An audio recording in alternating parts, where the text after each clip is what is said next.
എൻ്റെ പേര് അരുൺ തെക്കിനേത്ത്. ഞാൻ ഇരിങ്ങാലക്കുട രൂപതയിലെ പുത്തമ്പേലിക്കര സെൻറ്റ് ജോർജ് ഇടവകക്കാരനാണ്. ഞാനിപ്പോൾ Mathilakam Saint Joseph Syro Malabar ദേവാലയത്തിൽ വികാരിയച്ഛനാണ്. കഴിഞ്ഞ 10 മാസത്തോളമായിട്ട്, കഴിഞ്ഞ ജനുവരിയിലാണ് ഞാനിവിടെ വികാരിയായിട്ട് ചാർജ് എടുത്തത്.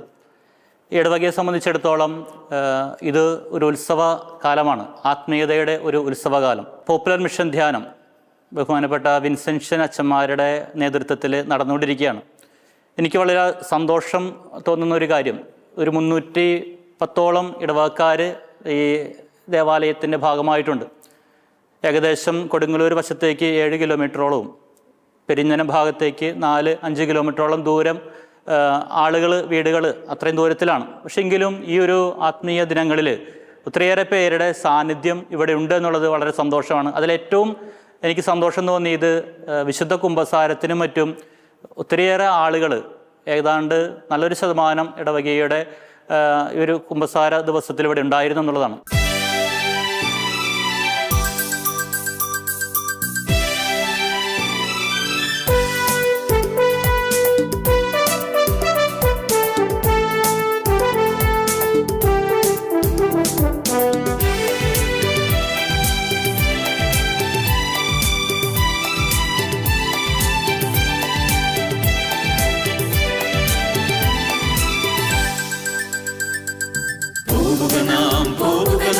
യേശുവിന്റെ പിന്നാലെ അടിവച്ചണിയായി യേശുവിന്റെ പിന്നാലെ പോവുക നാം യേശുവിന്റെ പിന്നാലെ സ്നേഹത്തിന്റെ പതാകയിൽ വേണ്ടി യേശുവിന്റെ പിന്നാലെ പോവുക നാം യേശുവിന്റെ പിന്നാലെ വിശ്വാസത്തിൻ ദീപവും വേണ്ടി യേശുവിന്റെ പിന്നാലെ.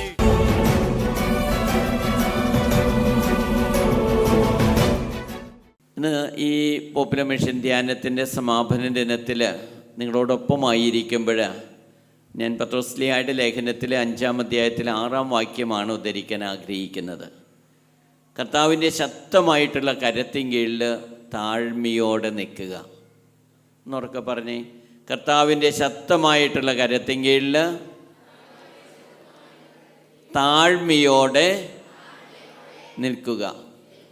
അവിടുന്ന് തക്ക സമയത്ത് നമ്മെ ഉയർത്തിക്കൊള്ളും. നമ്മുടെ ഉത്കണ്ഠകളെല്ലാം അവിടുത്തേക്ക് സമർപ്പിക്കുക. അവിടുന്ന് നമ്മുടെ കാര്യത്തിൽ ശ്രദ്ധാലുവാണ്. പ്രിയമുള്ളവരെ, ഈ ദിനത്തിൽ നാം ഒന്നിച്ചു കൂടുമ്പോൾ, ഈ പോപ്പുലർ മിഷൻ ധ്യാനമൊക്കെ കഴിഞ്ഞ് ഇനി നമ്മുടെ പ്രവർത്തന മേഖലകളിൽ നാം ആയിരിക്കുമ്പോൾ നമുക്കുണ്ടായിരിക്കേണ്ട മനോഭാവം എന്താണെന്നാണ് ഈ ലേഖനഭാഗത്ത് നമ്മോട് പറയുന്നത്. കർത്താവിൻ്റെ ശക്തമായിട്ടുള്ള കരത്തിൻ കീഴിൽ താഴ്മയോടെ നിൽക്കണം. അവിടുന്ന് തക്ക സമയത്ത് നമ്മെ ഉയർത്തിക്കൊള്ളും. ഉത്കണ്ഠകളെല്ലാം അവിടത്തേക്ക് സമർപ്പിക്കുക. അവിടുന്ന് നമ്മുടെ കാര്യത്തിൽ ശ്രദ്ധാലുവാണ്. ഈ ബോധവും നമുക്കുണ്ടാകണം. ഈയിടെ പരിശുദ്ധ പിതാവ് ഫ്രാൻസിസ് മാർപ്പാപ്പ ഒരു പുതിയ ചാക്രിയ ലേഖനം ഇറക്കി കഴിഞ്ഞ 24-ാം തീയതി. ഇനി 24-ാം ആ ദിവസങ്ങളിൽ പരിശുദ്ധ പിതാവിൻ്റെ നേതൃത്വത്തിൽ ലോകമെമ്പാടുമുള്ള പ്രതിനിധികളായിട്ടുള്ള മെത്രാന്മാരുടെയും അതുപോലെ തന്നെ സമർപ്പിതരുടെയും അൽമാരുടെയും പ്രതിനിധികളടങ്ങുന്ന വലിയൊരു സിനഡ് കൂടിയിരിക്കുക. മെത്രാന്മാരുടെ സിനഡ്, അതിൻ്റെ കൂട്ടത്തിൽ സമർപ്പിതരുടെ പ്രതിനിധികളുണ്ട്, അൽമാരുടെ പ്രതിനിധികളുണ്ട്. അപ്പം ഈ കൂട്ടായ്മ, പങ്കാളിത്തം, അതുപോലെ തന്നെ പ്രേക്ഷിത പ്രവർത്തനം എന്നീ ത്രിവിധ വിഷയങ്ങളെ ആസ്പദമാക്കിയിട്ട് സിനഡാലിറ്റി ഓഫ് ദ ചർച്ച്, സഭയുടെ ഒരു വലിയ പങ്കാളിത്തത്തിൻ്റെ സ്വഭാവത്തിലേക്ക് സഭയെ കൊണ്ടുവരാനുള്ളൊരു പരിശ്രമമായിട്ട് അതിൻ്റെ 2ാമത്തെ സിനഡിൻ്റെ സമാപന മീറ്റിങ്ങിൻ്റെ അവസരത്തിലാണ് പാപ്പ ഈ പ്രമാണരേഖ അല്ലെങ്കിൽ ഈ ചാക്രിയ ലേഖനം ഇറക്കിയത്. ആ ചാക്രിയ ലേഖനത്തിൻ്റെ പേരിങ്ങനെയാണ്, ഞാൻ ലാറ്റിനിലാണ് അതിൻ്റെ പേര് ആദ്യം പറഞ്ഞത്. ഡിലെക്സിറ്റ് നോസ്. ഒന്ന് പറഞ്ഞേ മക്കൾ, ഡിലെക്സിറ്റ് നോസ്. ഒന്ന് ഉറക്കെ പറഞ്ഞ്, നിങ്ങൾ ലാറ്റിൻ പറയാനൊക്കെ അറിയുന്നു പറയണ്ടേ. ഡിലെക്സിറ്റ് നോസ്, അവൻ നമ്മെ സ്നേഹിച്ചു. ഇതാണ് ചാക്രിയ ലേഖനത്തിൻ്റെ പേര്. ഈശോയുടെ തിരുഹൃദയത്തിനെ കുറിച്ചുള്ള ഒരു ചാക്രിയ ലേഖനമാണ്. വിശുദ്ധ മേരി അലക്കോക്കിന് ഈശോയുടെ തിരുഹൃദയം പ്രത്യക്ഷപ്പെട്ടതിൻ്റെ 350-ാം വർഷത്തിൽ പാപ്പ ആ വാർഷികത്തോടനുബന്ധിച്ച് ഇറക്കിയ പ്രമാണരേഖയാണ്. അതിൽ പാപ്പ പറയുന്ന ഒരു കാര്യമുണ്ട്. വ്യക്തിബന്ധങ്ങളില്ലാത്ത, ദൈവവുമായിട്ടുള്ള വ്യക്തിബന്ധമില്ലാത്ത മതാത്മകത പ്രചരിച്ചുകൊണ്ടിരിക്കുന്ന ഒരു കാലഘട്ടത്തിലാണ് ഞാനിത് നിങ്ങളോട് പറയുന്നത്. അതായത് ആഘോഷങ്ങൾ, മതപരമായിട്ടുള്ള കർമ്മങ്ങൾ, അനുഷ്ഠാനങ്ങൾ, ഇതൊക്കെ ഇങ്ങനെ നടന്നുകൊണ്ടിരിക്കുന്നു. പക്ഷേ അതിൽ നിന്ന് ഉടലെടുക്കേണ്ട ഈശോയുമായുള്ള വ്യക്തിപരമായിട്ടുള്ള ബന്ധം അത് ഇല്ല. അതായത് ആത്മീയതയില്ലാത്ത മതാത്മകത. ഈ ഇന്നലെ പാപ്പ പറഞ്ഞൊരു കാര്യമുണ്ട്. നിങ്ങൾ സ്വർഗസ്ഥനായ പിതാവെ ചൊല്ലുമ്പോൾ തത്തയെപ്പോലെ ചെല്ലരുത്. തത്തയെപ്പോലെ, തത്തയോട് പഠിപ്പിച്ചു കൊടുത്താൽ അതിങ്ങനെ ആവർത്തിക്കും. തത്തയ്ക്ക് വലിയ മനസ്സിലാവുമോ? ഇല്ല. അപ്പോൾ തത്തയെപ്പോലെ ബ്ലു ബ്ലു ബ്ലു ബ്ലു എന്നും പറഞ്ഞ് ചൊല്ലരുതെന്നാണ് പാപ്പ പറയുന്നത്. പിന്നെ എങ്ങനെയാ? സ്വർഗസ്ഥനായ പിതാവ് എന്ന് ചൊല്ലുമ്പോൾ നിങ്ങളുടെ ഹൃദയം കൊണ്ട് നിങ്ങൾ പ്രാർത്ഥിക്കണം. നിങ്ങളുടെ ഹൃദയവും മനസ്സും ആത്മാവും ശരീരവും ഒക്കെ നിങ്ങളുടെ പ്രാർത്ഥനയിൽ സന്നിഹിതമായിരിക്കണം. ഇത് വെറും ഒരു മെക്കാനിക്കൽ റെപ്പറ്റീഷൻ ആകരുത്. നിങ്ങൾ ആദരങ്ങൾ കൊണ്ട് ദൈവത്തെ സ്തുതിക്കുന്നവരാകരുത്, മറിച്ച് ഹൃദയം കൊണ്ട് ദൈവത്തെ സ്തുതിക്കുന്നവരാകണം. അപ്പം അങ്ങനെ പാപ്പ പറയുന്നതാണ് മതാത്മകതയുടെ, ദൈവവുമായിട്ടൊരു വ്യക്തിബന്ധമില്ലാത്ത മതാത്മകതയുടെ ഒരു ആഗോള തലത്തിലുണ്ടാകുന്ന, അതിൽ നിന്നും മാറി ഒരു ഹൃദയബന്ധത്തിലേക്ക് നിങ്ങൾ തിരിച്ചു വരണം. ഈശോയുമായുള്ള ഒരു ഹൃദയബന്ധത്തിലേക്ക്. ആ ഹൃദയബന്ധത്തിൽ നിന്നാണ് ആർദ്രതയുണ്ടാകുക, അനുകമ്പയുണ്ടാകുക, കനിവുണ്ടാകുക, കാരുണ്യമുണ്ടാകുക. ഇത് രണ്ടും ഉണ്ടെങ്കിൽ അടുത്തൊരു കാര്യമുണ്ട്. ശുശ്രൂഷയുടെ, ക്രൈസ്തവ ജീവിതത്തിൻ്റെ ആനന്ദം അനുഭവിക്കാനായിട്ട് കഴിയും. ഈ ആനന്ദം ഹൃദയത്തിലുണ്ടെങ്കിൽ ഇത് മറ്റുള്ളവരോട് പങ്കുവെക്കാനുള്ള വലിയ താല്പര്യം നമുക്കുണ്ടാകും. അതിനാണ് പ്രേക്ഷിത പ്രവർത്തനം എന്ന് പറയുന്നത്. ഈ ആനന്ദം ഹൃദയത്തിൽ നിറഞ്ഞു നിൽക്കുമ്പോൾ അത് പങ്കുവെക്കാനുള്ള താല്പര്യം, ഇതാണ് പ്രേക്ഷിത പ്രവർത്തനം. അതുകൊണ്ടാണ് യേശു പറയുന്നത്, നിങ്ങൾ ലോകമെമ്പാടും പോയി എൻ്റെ സുവിശേഷം മറ്റുള്ളവരെ അറിയിക്കുക. ഞാൻ പഠിപ്പിച്ചതല്ല, മറ്റുള്ളവരെ പഠിപ്പിക്കുക. യുഗാന്ത്യം വരെ ഞാൻ നിങ്ങളോടൊപ്പം ഉണ്ടായിരിക്കും. അപ്പം ഈ ഹൃദയത്തിലെ ശുശ്രൂഷയുടെ ആനന്ദം അനുഭവിക്കാൻ കഴിഞ്ഞാലേ ഈ ആനന്ദം മറ്റുള്ളവരോട് പറയാനായിട്ട് നമുക്ക് കഴിയുള്ളൂ. അതുകൊണ്ടാണ് ഞാൻ സാധാരണ പറയാറ്, കരളിൽ നല്ല കനലുണ്ടാവണം, കാലിൽ നല്ല ചിറകുണ്ടാവണം, കണ്ണിൽ നല്ല കനിവുണ്ടാകണം, കയ്യിൽ നല്ല നന്മയുണ്ടാകണം, അതരത്തിൽ നല്ല സത്യം ഉണ്ടാകണം.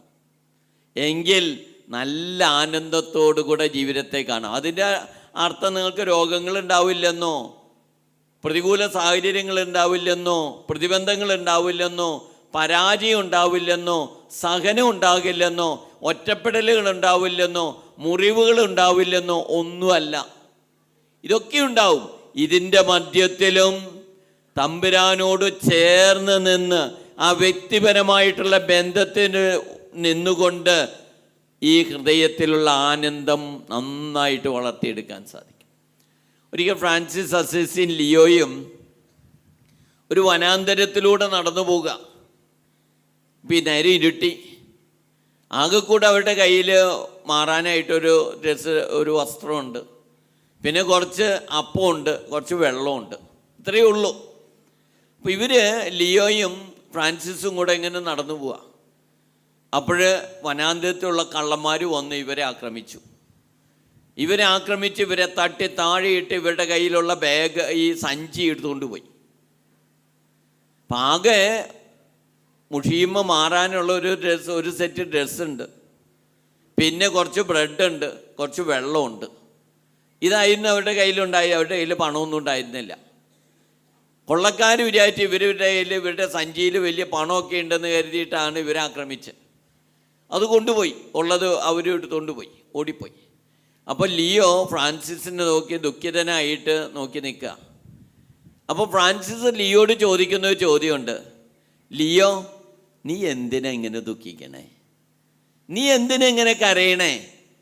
അപ്പോൾ ലിയോ പറഞ്ഞു, നമ്മുടെ കയ്യിലുള്ളതൊക്കെ പോയില്ലേ, ഇനി നമുക്ക് ഡ്രസ്സ് മാറാനായിട്ട് ഡ്രസ്സില്ല, കുറേ നടക്കുമ്പോൾ ക്ഷീണിക്കുമ്പോൾ കുറച്ച് വെള്ളം കുടിക്കാനായിട്ട് നമ്മുടെ കയ്യിൽ വെള്ളമില്ല, പിന്നെ കുറച്ച് ഭക്ഷണം, എൻ്റെ വിശക്കുമ്പോൾ ഇച്ചിരി ഭക്ഷണം കഴിക്കാനായിട്ട് നമ്മുടെ കയ്യിൽ ഭക്ഷണവും ഇല്ല. അപ്പോൾ ഫ്രാൻസിസ് ചോദിക്കുന്ന ഒരു ചോദ്യമുണ്ട്. നിൻ്റെ കയ്യിലുള്ള ഈ സാധനങ്ങളല്ലേ മോഷ്ടിച്ചിട്ടുള്ളൂ, നിൻ്റെ ഹൃദയത്തിലുള്ള ആനന്ദം ആർക്ക് നഷ്ടപ്പെടുത്താൻ കഴിയും? നിൻ്റെ ഹൃദയത്തിലുള്ള ഈ ആനന്ദം ഉണ്ടല്ലോ, സന്തോഷമുണ്ടല്ലോ, അത് ദൈവവുമായിട്ട് ബന്ധത്തിൽ നിന്ന് ഉടലെടുക്കുന്ന, അത് ആർക്കാ നഷ്ടപ്പെടുത്താൻ കഴിയുക? അതുകൊണ്ടാണല്ലോ പൗലോസ് അപ്പോസ്തലൻ പറയുന്നത്, നീ സന്തോഷിക്കുക, നമ്മുടെ കർത്താവായ ഈശോ മിശിഹായി നീ സന്തോഷിക്കുക. നിന്റെ കൂടെ കർത്താവ് ഉണ്ടെങ്കിൽ പിന്നെ എന്തിനാ നീ ഇത്രയും ഉത്കണ്ഠാകുലരാകുന്നത്? ഈശോ പറഞ്ഞിട്ടില്ലേ, ഭക്ഷണത്തെക്കുറിച്ച് നീ ആകുലപ്പെടണോ? നീ ധരിക്കാൻ പോകുന്ന വസ്ത്രത്തെക്കുറിച്ച് ആകുലപ്പെടണോ? നിന്റെ ജീവനെക്കുറിച്ച് ആകുലപ്പെടണോ? നിന്റെ ശരീരത്തെക്കുറിച്ച് ആകുലപ്പെടണോ? ഇതെല്ലാം തമ്പുരാൻ തരില്ലേ? ഈ ഉറച്ച ബോധ്യം നമ്മുടെ ജീവിതത്തിൽ ഉണ്ടാകണം. ഞാൻ നിങ്ങളോടൊരു 5 കാര്യങ്ങൾ വളരെ സംക്ഷിപ്തമായിട്ട് പറയാനാണ് ഈ അവസരം ഞാൻ വിനിയോഗിക്കുന്നത്. അതിൽ ഒന്നാമത്തെ കാര്യമാണ് തമ്പുരാനിൽ ആശ്രയിക്കാനുള്ളൊരു മനസ്സുണ്ടാകുക. ഒരു വ്യക്തിപരമായിട്ടുള്ള ബന്ധത്തിലേക്ക് നാം എല്ലാവരും കടന്നു വരണം. നമ്മളെല്ലാവരും വീട്ടിൽ കുടുംബ പ്രാർത്ഥനയൊക്കെ ഉണ്ടാ, നമ്മുടെ ചേട്ടന്മാരും ചേച്ചിമാരും ഒക്കെ. ഇത് നമ്മുടെ നസ്രാണി കുടുംബങ്ങളുടെ ഒരു പ്രത്യേകതയാണ്. സായാഹ്നത്തിൽ ഒരുമിച്ചിരുന്ന് കൊന്ത ചൊല്ലി പാട്ടുപാടി ബൈബിള് വായിച്ച് കുറച്ച് നേരം തമ്പുരാനോടൊപ്പം ആയിരിക്കുക. അത് കഴിഞ്ഞിട്ട് കുറച്ച് നേരം വീട്ടിലെ വിശേഷങ്ങളൊക്കെ പറയുക. ആരെയും കുറ്റം പറയാനല്ല, മറിച്ച് അന്നത്തെ കാര്യങ്ങളൊക്കെ, വീട്ടിൽ നടന്ന കാര്യങ്ങൾ, സ്കൂളിൽ നടന്ന കാര്യങ്ങൾ, ജോലി സ്ഥലത്ത് നടന്ന കാര്യങ്ങൾ, അപ്പം എല്ലാവരോടും. അപ്പോൾ അവിടെ വീട്ടിൽ രഹസ്യങ്ങളില്ല. പിന്നെ ആ വീട്ടിൽ രഹസ്യമുണ്ടോ? ഇല്ല. എല്ലാ ദിവസവും പ്രാർത്ഥന കഴിഞ്ഞ് പ്രാർത്ഥിക്കുന്നു, അത് കഴിഞ്ഞ് എല്ലാവരും കൂടെ ഒന്നിച്ചു കൂടി വിശേഷങ്ങളൊക്കെ പറഞ്ഞു. രഹസ്യമില്ലാത്തടത്ത് പരാതിയില്ല, പരാതിയില്ലാത്തടത്ത് നല്ല സന്തോഷമാണ്. ഒന്നിച്ചു കൂടി എല്ലാ ദിവസവും പ്രാർത്ഥിച്ച്, ഒന്നിച്ച് പ്രാർത്ഥിക്കുന്ന കുടുംബം എന്താ പറയുന്നത്, ഒന്നിച്ച് ജീവിക്കും. അത് കഴിഞ്ഞല്ല വീട്ടിലത്തെ വിശേഷങ്ങളൊക്കെ അപ്പച്ചനും അമ്മച്ചിയും മക്കളും എല്ലാവരും ഷെയർ ചെയ്യുന്നു. അത് കഴിഞ്ഞ് എല്ലാവരും കൂടെ ഒരുമിച്ച് ഇരുന്ന് ഭക്ഷണം കഴിക്കുന്നു. ആ നേരത്തെ ചുണ്ണാമ്പ് തേക്കാൻ പോകരുത് കേട്ടോ. എന്താ ചുണ്ണാമ്പ് തേക്കാൻ അറിയില്ലേ? നമ്മുടെ വാട്സപ്പ്, അല്ലെങ്കിൽ നമ്മുടെ ഫേസ്ബുക്ക്, അല്ലെങ്കിൽ നമ്മുടെ ഇൻസ്റ്റാഗ്രാം, അല്ലെങ്കിൽ നമ്മുടെ മൊബൈല്, ഇത് വിളിക്കാൻ ചേരരുത്. അപ്പോൾ ഒരാൾ ഈ ചെവിയിൽ, ഒരാൾ വേറെ ചെവിയിൽ ഇങ്ങനെ ഓടി നടക്കരുത്. അതൊക്കെ ഒന്ന് അടച്ചു പൂട്ടി വയ്ക്കാം. എന്നിട്ട് കുറച്ച് നേരം ഒരുമിച്ചിരുന്ന് വർത്താനം പറയാം. ഭക്ഷണം കഴിക്കുന്ന നേരത്തെ ഈ ചുണ്ണാമ്പ് തേക്കാൻ പോകരുത്. അത് കഴിഞ്ഞിട്ട് ഭക്ഷണമൊക്കെ കഴിഞ്ഞിട്ടുള്ള വർത്തമാനം മതി, ഫോൺ മതി. അത് കഴിഞ്ഞിട്ടുള്ള വാട്സപ്പ് മതി. അത് കഴിഞ്ഞിട്ടുള്ള ഫേസ്ബുക്ക് മതി. അത് കഴിഞ്ഞിട്ടുള്ള ഇൻസ്റ്റാഗ്രാം മതി. എന്നിട്ട് ഒരുമിച്ചിരുന്ന് ഭക്ഷണം കഴിക്കുക. ആ കുടുംബം സന്തോഷത്തോടു കൂടെ മുന്നോട്ട് പോകുന്നുള്ള കാര്യം ഒരു സംശയവും വേണ്ട.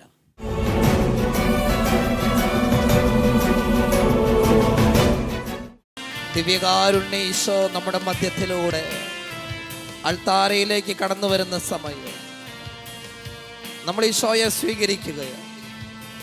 നമ്മുടെ കർത്താവ് ബലിപീഠത്തിലായിരുന്നു കൊണ്ട് നമ്മെ അനുഗ്രഹിക്കാൻ, നമ്മളെ ശക്തിപ്പെടുത്താൻ, നമുക്ക് ലഭിച്ച ചൈതന്യത്തെ ഉജ്ജ്വലിപ്പിക്കുവാൻ അവിടുന്ന് നമ്മുടെ മധ്യത്തിലേക്ക് വരികയാണ്.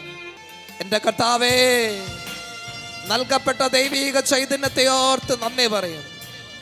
ജീവിതാന്തസ്സിനടുത്ത ഉത്തരവാദിത്തങ്ങൾ ഭംഗിയായി നിർവഹിക്കാനുള്ള കൃപയായി അങ്ങ് ഞങ്ങളിലേക്ക് വരണമേ. കരങ്ങൾ കൂപ്പി ശിരസ് നമിച്ച് ദിവ്യകാരുണ്യ ശക്തിക്ക് നമ്മളെ തന്നെ സമർപ്പിച്ച് നമുക്ക് പ്രാർത്ഥിക്കാം. ജീവനേ കാടും നീ വലിയതാണെനിക്ക്. പാടി പ്രാർത്ഥിക്കാം. ജീവനേ നാളും നീ വലിയതാണെനിക്ക്. എന്റെ യേശുവേ, ആരാധന, കരങ്ങൾ ഉയർത്തി കരങ്ങൾ വീശി. ആരാധന, ആരാധന, ആരാധന, പാടി പ്രാർത്ഥിക്കാം. ആരാധന, ആരാധന, ആരാധന, ആരാധന, എല്ലാവരും ചേർന്ന് ആരാധന. ആരാധന, ആരാധന, ആരാധന, ആരാധന, എൻ കരങ്ങൾ കൂപ്പി. സ്നേഹഗീതമാ എൻ യേശുനാഥാ നീ, എൻ സ്നേഹഗീതമാ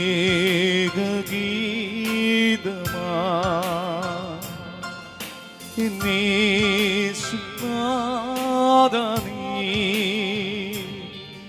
എൻ ജീവനെ കാളും നീ വലിയതാണെനിക്ക്. എന്റെ യേശുവേ, ആരാധന, കരങ്ങൾ ഉയർത്തി. ആരാധന, ആരാധന, ആരാധന, ആരാധന, ആരാധന, ആരാധന, ആരാധന, ആരാധന. കരങ്ങൾ നെഞ്ചോട് ചേർത്ത് വെക്കാം. കണ്ണു തുറന്ന് നമുക്ക് ദിവ്യകാരുണ്യ ഈശോയെ നോക്കാം. പ്രിയമുള്ളവരെ, നമ്മൾ ധ്യാനിച്ചത് മോശ എന്ന് പറയുന്ന ഒരു മനുഷ്യൻ്റെ ജീവിതത്തിൻ്റെ സാധാരണ ഭാവങ്ങളെയാണ്. നമ്മുടെ എല്ലാം ജീവിതമുണ്ട് അതിൻ്റെ അകത്ത്. ദൈവം തെരഞ്ഞെടുത്തു എന്നതൊഴിച്ച് ഒരു സാധാരണ മനുഷ്യൻ ഒരു ജനത്തെ തൻ്റെ കുറവുകളുടെ നടുവിൽ നിന്നുകൊണ്ട് ആലോചിച്ച് നോക്കിക്കേ. പറഞ്ഞാലൊരു വിക്കന, 4 വാക്ക് കൂട്ടി പറയാനുള്ള കഴിവ് പോലും ഇല്ല. പക്ഷെ എങ്കിലും ദൈവം ഒരു ഉത്തരവാദിത്വം ഏൽപ്പിച്ചപ്പോൾ തൻ്റെ ശരീരത്തിൻ്റെ ബലഹീനതയിൽ നിന്നുകൊണ്ട് ആദ്യം വേണ്ടെന്നൊക്കെ പറഞ്ഞു. എനിക്കൊരു വാക്ക് കൂട്ടി സംസാരിക്കാൻ അറിയില്ല, ഞാൻ പറഞ്ഞ ഫറവോ കേൾക്കില്ല, പിന്നെ എങ്ങനെയാ ജനത്തെ വിടണത്? അപ്പോഴും ദൈവം ശക്തിപ്പെടുത്തുക. മോശേ, സാരമില്ല, നിന്റെ വിക്ക് നിനക്ക് പ്രശ്നമല്ല. നിനക്ക് ഇപ്പോഴുള്ള നിന്റെ ബലഹീനതയില്ലേ, നിന്റെ ഇപ്പോഴത്തെ അവസ്ഥയില്ലേ, ഈ അവസ്ഥയൊന്നും ദൈവത്തിനൊരു പ്രശ്നമല്ലെന്ന്. നീ പറയണത് ഇതല്ലേ എൻ്റെ കുടുംബത്തിൻ്റെ അവസ്ഥ, എൻ്റെ ജീവിത പങ്കാളി, എൻ്റെ പിള്ളേര്, എൻ്റെ അപ്പനമ്മ, എൻ്റെ സാമ്പത്തികം, എൻ്റെ ആരോഗ്യ പ്രശ്നങ്ങൾ, കുടുംബത്തിലെ രോഗങ്ങൾ, ഇതൊക്കെയല്ലേ പ്രശ്നം. പക്ഷേ ദൈവം മോശയോട് പറയുക, നിന്റെ വിക്കൊന്നും ഒരു പ്രശ്നമല്ല, നിനക്ക് സഹായകനായിട്ട് അഹ്റോനെ തരുക, നീ പോണം. നോക്കിക്കേ, ദൈവം പറഞ്ഞത് ദൈവമല്ലേ, എൻ്റെ വിക്കൊന്നും ഒരു പ്രശ്നമല്ലെന്ന്, എൻ്റെ കുടുംബത്തിൻ്റെ അവസ്ഥയൊന്നും ഒരു പ്രശ്നമല്ലെന്ന്, ഞാൻ നിന്നെ നോക്കിക്കൊള്ളാന്ന്. ഇതിക്കുള്ള എന്താ ഉറപ്പ് വേണ്ടേ? പോയി ഒരു ജനത്തെ ഈജിപ്തിൻ്റെ അടിമത്തത്തിൽ നിന്ന് രക്ഷിച്ചുകൊണ്ട് പോരുക. പോന്ന വഴിക്ക് സന്തോഷമൊക്കെ ഉണ്ട് മോശയ്ക്ക്. കാരണം ഇത്രയും ബലഹീനനായ എന്നെ കൊണ്ട് ഇത്രയും വരുന്നൊരു ജനതയെ ഫറവോ വിട്ടയച്ചില്ലേ? 10 മഹാമാരികളല്ല ദൈവം നൽകിയത്. എങ്ങനെ ഫറവോ പേടിക്കാതിരിക്കും? മോശയ്ക്ക് ഒരു കോൺഫിഡൻസ് ഒക്കെ ആയി ഇങ്ങനെ ജനത്തെ കൊണ്ടുപോണത്. ഇപ്പൊ 3 മാസം പിന്നിട്ടു. അപ്പോഴാണ് ജനം മോശയ്ക്കെതിരെ തിരിയുക. ഞങ്ങൾക്ക് ഭക്ഷിക്കാൻ താട്ട്, ഞങ്ങൾക്ക് മാംസമില്ല, ഞങ്ങൾക്ക് ആരോഗ്യം വേണം. മോശ നോക്കുമ്പോൾ എന്ത് ചെയ്യും? ഒരപ്പൻ്റെ എല്ലാ ഭാവവും ഉണ്ട് മോശയിൽ. എൻ്റെ മക്കളാ, യോദ്ധാക്കൾ തന്നെ 6 ലക്ഷം, ബാക്കിയുള്ളവർ പിന്നെയുണ്ട്. എവിടുന്ന് കൊടുക്കും? ഇവരെനിക്കെതിരെ മുറവിളിക്കുക. അപ്പനെതിരെ, അമ്മയ്ക്കെതിരെ മക്കൾ മുറവിളിക്കുമ്പോൾ കൂടപ്പിറപ്പ്, ചേട്ടനെതിരെ, അനിയനെതിരെ, ആങ്ങളക്കെതിരെ, പെങ്ങക്കെതിരെ, നമ്മുടെ ചുറ്റുമുള്ളവർ ചിലപ്പോൾ നമ്മളെ എന്തിനു കൊള്ളാൻ നിന്നെ കൊണ്ട്, നീ വീടിന് വേണ്ടിയിട്ട് എന്താ ചെയ്തേക്കണേ, നിനക്ക് എന്താ വിലയുള്ളത്, നിന്റെ ജീവിതം ഇതല്ലേ, ഒന്നിനും കൊള്ളാതെ ഒരു ഭാരമായിട്ട് എൻ്റെ കൂടെ കൂടിയില്ലോ. ഇതൊക്കെ ഒരു മനുഷ്യന്റെ പച്ചയായ അനുഭവം. മോശയോട് പറയാ, എന്തിനാണ് നീ ഞങ്ങളുടെ കൂടെ? അല്പം മുന്നോട്ട് പോകുമ്പോൾ സംഖ്യയുടെ പുസ്തകത്തില് 16-ാം അധ്യായത്തിൽ എത്തുമ്പോ ഈ ജനം മുഴുവനും മോശയ്ക്കും അഹ്റോനും എതിരെ തിരിയുക. നീ എന്തിനാ ആള് കളിക്കണേ? ഞങ്ങളൊക്കെ വിശുദ്ധര് തന്നെയാ, ദൈവം ഞങ്ങളുടെ കൂടെയുണ്ട്. ഒരു 250 പേര് മോശയ്ക്ക് അഹ്റോനെതിരെ തിരിയുക. ഈ മനുഷ്യൻ കടന്നു പോകുന്ന മനസ്സിന്റെ ഭാരം മറ്റാർക്കും മനസ്സിലാവില്ല കേട്ടോ. ദൈവത്തിന് വേണ്ടി ഇറങ്ങി തിരിച്ചിട്ട് വലിയൊരു ഉത്തരവാദിത്വം എടുത്ത് തലയിൽ വെച്ചിട്ട് ഇപ്പൊ മുന്നോട്ട് പോകാൻ പറ്റണില്ല ഈ മനുഷ്യന്. സങ്കടപ്പെടുക. അവൻ പറയാം മരിച്ചാ മതി. ഇതൊരു അപ്പന്റെ വികാര, ഇതൊരു അമ്മയുടെ വികാര. മരിച്ചാ മതി. കുടുംബം മുന്നോട്ട് പോണില്ല, ഉദ്ദേശിച്ചോട്ട് കാര്യങ്ങൾ നടക്കണില്ല, മടുത്തു, ഇനി ഒരു സ്റ്റെപ്പ് വെക്കാൻ പറ്റണില്ല, മരിച്ചാ മതി, മരിച്ചാ മതി. ഇത് പല ആവർത്തി പറയുന്നവർ ഈ കൂടെയുണ്ട്. മടുത്തു, മരിച്ചാ മതി, മുന്നോട്ട് പോണില്ല, ഒരാൾ ഒരു നല്ല വാക്ക് പറഞ്ഞില്ല. ജീവിക്കണ മുഴുവൻ ഈ കുടുംബത്തിന് വേണ്ടിയിട്ടാ, ജീവിക്കണ മുഴുവൻ പ്രിയപ്പെട്ടവർക്ക് വേണ്ടിയിട്ടാ, എന്നിട്ട് ഒരു നല്ല വാക്ക് പോലും കേൾക്കണില്ല. ഞാൻ ആർക്കും വേണ്ടാത്തവനാ, ഞാൻ ആർക്കും വേണ്ടാത്തവളാ, ഇപ്പൊ ഒരു വട്ടപൂജയായി. ഞാൻ ആർക്കും ഒരു ഉപദ്രവത്തിന് പോയിട്ടില്ല, ചെയ്യാവുന്ന മുഴുവൻ ചെയ്തു. പക്ഷെ ഇവർക്കിത് മനസ്സിലാകണില്ല. ഞാൻ ഈ കഷ്ടപ്പാട് സഹിച്ചത്, എന്റെ സുഖം ഞാൻ നോക്കിയിട്ടില്ല, എന്റെ സന്തോഷം ഞാൻ നോക്കിയിട്ടില്ല. പക്ഷെ എന്നിട്ട് ഇവർക്കാർക്കും ഇത് മനസ്സിലാകണില്ല. ഈ സങ്കടത്തോടെ കടന്നു പോകുന്ന മോശ ഇവിടെ നിൽക്കുന്ന ഓരോ അപ്പന്റെ അമ്മയുടെയും പ്രതീക. എന്നിട്ട് കരയുമ്പോ ദൈവം ചോദിക്കുക, നീ എന്താ കരുതിയേ? എന്റെ കൈക്ക് നീളം കുറഞ്ഞു പോയെന്നോ? 6 ലക്ഷത്തിന് എങ്ങനെ തീറ്റിപ്പോറ്റുന്നല്ല നീ ചോദിക്കണത്. നിന്റെ മക്കളെ എങ്ങനെ വളർത്തുന്നല്ല ചോദിക്കണത്. ഈ കുടുംബം എങ്ങനെ കൊണ്ടുപോകുന്നല്ല നീ ചോദിക്കണത്. ഈ വലിയ ഉത്തരവാദിത്വം, വീട്ടിൽ മാരകമായ രോഗം വന്നേക്കുക, എന്ത് ചെയ്യണമെന്ന് എത്തും പിടിയും കിട്ടണില്ല, കടവും കടത്തിന്റെ കൂടുക, മക്കൾ ഉദ്ദേശിച്ചിട്ടൊന്നും എത്തിയിട്ടില്ല, നല്ലൊരു ജോലിയില്ല, വരുമാനമില്ല, വീട് ജപ്തിയുടെ വക്കിലെത്തിയിരിക്കുക, പ്രായപൂർത്തിയായ മക്കളെ കെട്ടിക്കാൻ പറ്റണില്ല, എന്ത് ചെയ്യണമെന്ന് എത്തും പിടിയില്ല. ഇതല്ല നിന്റെ ചോദ്യം. ഈ ചോദ്യം ചോദിക്കുമ്പോ ദൈവം ആൾത്താരയിൽ ഇരുന്നോണ്ട് പറയുക, നീ എന്താ കരുതിയേ? ഞാൻ വാക്ക് പാലിക്കാത്തവനാന്നാ? നിന്റെ തലയിൽ ഒരു ഉത്തരവാദിത്വം വെച്ചു വന്നിട്ട് കൈയും കെട്ടി നിൽക്കുന്നവനാ ഞാൻ. എന്റെ കൈയുടെ നീളം കുറഞ്ഞു പോയോ? എടാ നിന്റെ വാക്കല്ല, എടി ഇത് നിന്റെ വാക്കല്ല, ഇത് എന്റെ വാക്കാ. നിന്റെ മേലൊരു ഉത്തരവാദിത്വം തന്നിട്ടുണ്ടെങ്കിൽ ആ ഉത്തരവാദിത്വത്തിനുള്ള ചൈതന്യം നിനക്ക് ഞാൻ തന്നിട്ടുണ്ട്. നിനക്ക് ഞാനൊരു ഉത്തരവാദിത്വം തന്നിട്ടില്ല. അല്ലയോ അപ്പ, ഈശോ പറയോ, അപ്പന് ദൈവം ഒരു ഉത്തരവാദിത്വം തന്നിട്ടുണ്ടെങ്കിൽ ആ ഉത്തരവാദിത്വം നിറവേറ്റുള്ള ചൈതന്യം അപ്പന് ദൈവം തന്നിട്ടുണ്ട്. അല്ലയോ അമ്മേ, നിന്റെ ഉത്തരവാദിത്വം വലുതാ, ആകുലതയുണ്ട്, നിനക്ക് ടെൻഷനുണ്ട്. പക്ഷെ ദൈവം പറയുക, ഒരമ്മ എന്ന ഉത്തരവാദിത്വം നിനക്ക് തന്നിട്ടുണ്ടെങ്കിൽ അത് പൂർത്തീകരിക്കാനുള്ള ചൈതന്യം നിനക്ക് തന്നിട്ടുണ്ട്.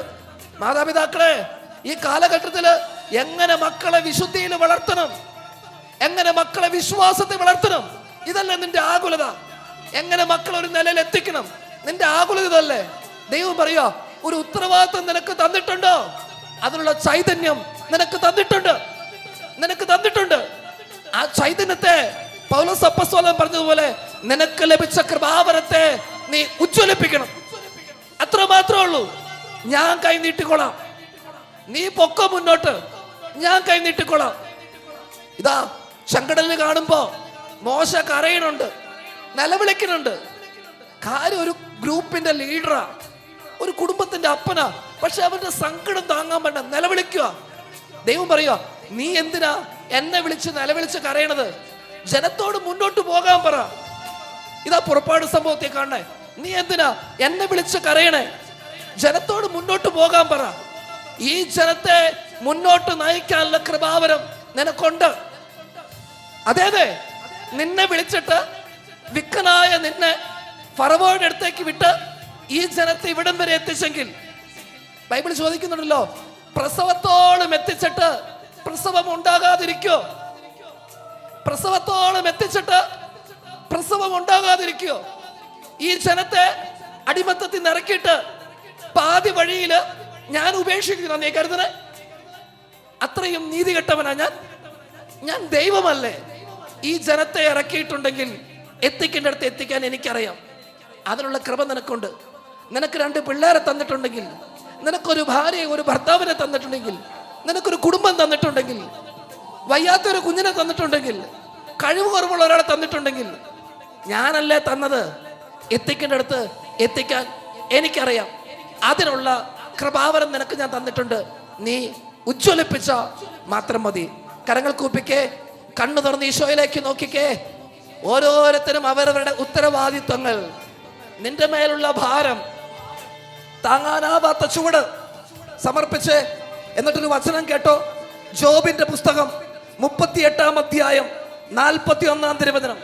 ജോബിന്റെ പുസ്തകം 38-ാം അധ്യായം 41-ാം തിരുവചനം. കുഞ്ഞുങ്ങൾ തീറ്റ കിട്ടാതെ ദൈവത്തോട് നിലവിളിക്കുമ്പോൾ തീറ്റയ്ക്ക് വേണ്ടി പറന്നലയുന്ന കാക്കയ്ക്ക് തീറ്റ എത്തിച്ചു കൊടുക്കുന്നത് ആര്? കുഞ്ഞുങ്ങൾ തീറ്റ കിട്ടാതെ ദൈവത്തോട് നിലവിളിക്കുമ്പോൾ തീറ്റയ്ക്ക് വേണ്ടി പറന്നലയുന്ന കാക്കയ്ക്ക് തീറ്റ എത്തിച്ചു കൊടുക്കുന്നത് ആര്? ഇത് ദൈവം ചെയ്യുന്ന പ്രവൃത്തിയാണ്. നിന്നെ ഉദ്ദേശിച്ചെടുത്ത് എത്തിക്കാൻ നിന്റെ ദൈവത്തിനറിയാം. ഹല്ലേലൂയ, ജയം ഹല്ലേലൂയ, യേശു കർത്താവ് ജീവിക്കുന്നു. ഹല്ലേലൂയ, ജയം ഹല്ലേലൂയ, യേശു കർത്താവ് ജീവിക്കുന്നു. ഹല്ലേലൂയ, ജയം ഹല്ലേലൂയ, യേശു കർത്താവ് ജീവിക്കുന്നു. ഹല്ലേലൂയ, ജയം ഹല്ലേലൂയ, യേശു കർത്താവ് ജീവിക്കുന്നു. യേശുവേ, യേശുവേ, ആരാധന. പരിശുദ്ധ പരമമാ ദിവ്യകാരുണ്യമേ, എന്നുമെന്നും അങ്ങേക്കാരാധന. എല്ലാവരും ശിരസ്സ് നമിച്ച് പരിശുദ്ധ പരമമാ ദിവ്യകാരുണ്യമേ, എന്നുമെന്നും അങ്ങേക്കാരാധന. പരിശുദ്ധ പരമമാ ദിവ്യകാരുണ്യമേ, എന്നുമെന്നും അങ്ങേക്കാരാധന.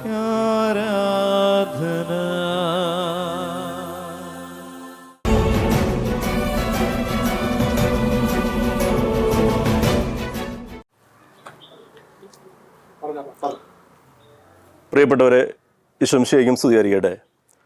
Mathilakam Saint Joseph Syro Malabar പള്ളിയിലെ പോപ്പുലർ മിഷൻ ധ്യാനവുമായി ബന്ധപ്പെട്ട് ചെറിയൊരു അനുഭവം.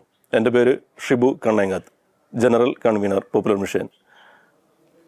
കുമ്പസാരം, അനുരഞ്ജന കുദാശ പലപ്പോഴും നമ്മുടെ എല്ലാം ജീവിതത്തിൽ നല്ലൊരു അനുഭവമാക്കാൻ നമുക്ക് സാധിക്കാറില്ല.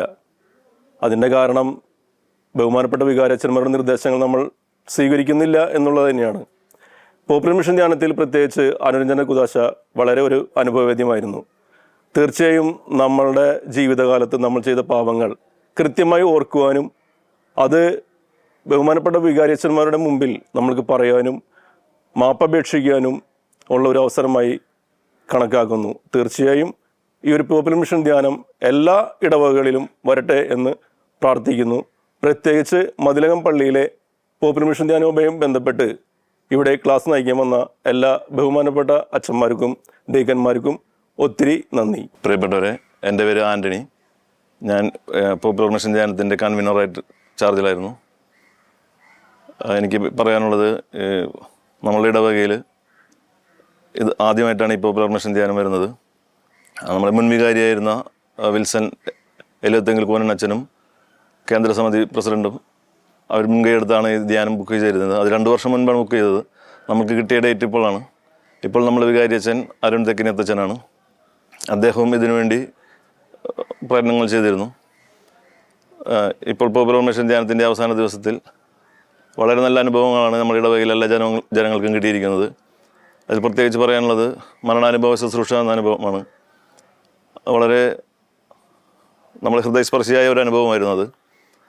അതുപോലെ തന്നെ ഈ അവസാന ദിവസം ഉണ്ടായിരുന്ന വിവാഹവ്രത നവീകരണ ശുശ്രൂഷയും മാതാപിതാക്കളും മക്കളും തമ്മിലുള്ള ശുശ്രൂഷയും പിന്നെ കൂടാതെ അനുരഞ്ജന ശുശ്രൂഷയും എല്ലാ ശുശ്രൂഷകളും വളരെ മികച്ച രീതിയിലായിരുന്നു.